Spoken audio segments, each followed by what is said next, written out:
અને હવે સમાચારો જોઈએ વિસ્તારથી ને સૌથી પહેલા વાત કરવી છે એ સવાલની જે છેલ્લા ઘણા દિવસોથી મહિનાઓથી ચર્ચાઈ રહ્યો છે સુભાષ બ્રિજનું શું સુભાષ બ્રિજના સૌથી મોટા સમાચાર અત્યારે વોર રૂમમાં સૌથી પહેલા સંદેશ ન્યૂઝ ઉપર આપને બતાવી રહ્યો છું સુભાષ બ્રિજ માટે રીટેન્ડર પ્રક્રિયા કરવામાં આવશે સિંગલ કંપની ન આવતા હવે ઇવોલ્યુશન કામગીરી થઈ શકે છે એકમાત્ર ડીઆર અગ્રવાલ કંપનીએ ટેન્ડર ભર્યું હતું સુભાષ બ્રિજ માટે ટૂંક સમયમાં મહાનગરપાલિકા શોર્ટ ટેન્ડર કરશે અગાઉ કરેલા ટેન્ડરની રકમ 232.80 કરોડ હતી મહાનગરપાલિકાએ 3 જાન્યુઆરી આ ટેન્ડર બહાર પાડ્યું હતું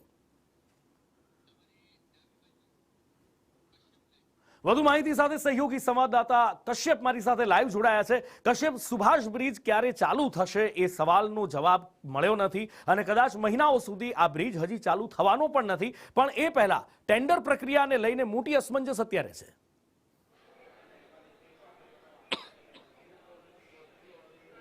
બિલકુલ સુભાષ બ્રિજને લઈને મોટા સમાચાર સામે આવી રહ્યા છે ટેન્ડર પ્રક્રિયા જે કરવામાં આવી હતી તેમાં સિંગલ કંપની ટેન્ડર આવતા હવે રીટેન્ડર કરવાની ફરજ જે છે તે મહાનગરપાલિકાને પડી છે અમદાવાદ મહાનગરપાલિકાનો નિયમ છે કે કોઈ પણ ટેન્ડર બહાર પાડવામાં આવે ને તેમાં જો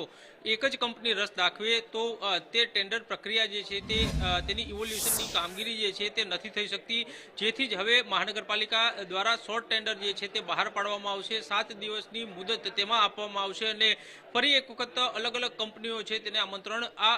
કામગીરી માટે થઈ અને આપવામાં આવશે આ અગાઉના જે ટેન્ડરની વાત કરીએ તો ડીઆર અગ્રવાલ કે જે હાલ બુલેટ ટ્રેનની અને કાળુપુર રેલવે સ્ટેશન રીડેવલપમેન્ટની કામગીરી તેમના દ્વારા કરવામાં આવી રહી છે અને તેમના દ્વારા ટેન્ડર ભરવામાં આવ્યું હતું પ્રથમ ટેન્ડર જે બહાર પાડવામાં આવ્યું હતું ઈપીસી ટેન્ડર હતું અને 232.80 કરોડનું આ ટેન્ડર છે તે મહાનગરપાલિકા દ્વારા 3 જાન્યુઆરીના દિવસે બહાર પાડવામાં આવ્યું હતું અને ટેન્ડર પ્રક્રિયા માટે થઈને 21 દિવસની મોહલત જે છે તે આપવામાં આવી હતી પરંતુ 21 દિવસમાં માત્ર એક જ કંપનીએ રસ દાખવ્યો છે અન્ય કોઈ કંપનીએ રસ દાખવ્યો નથી ને તેના કારણે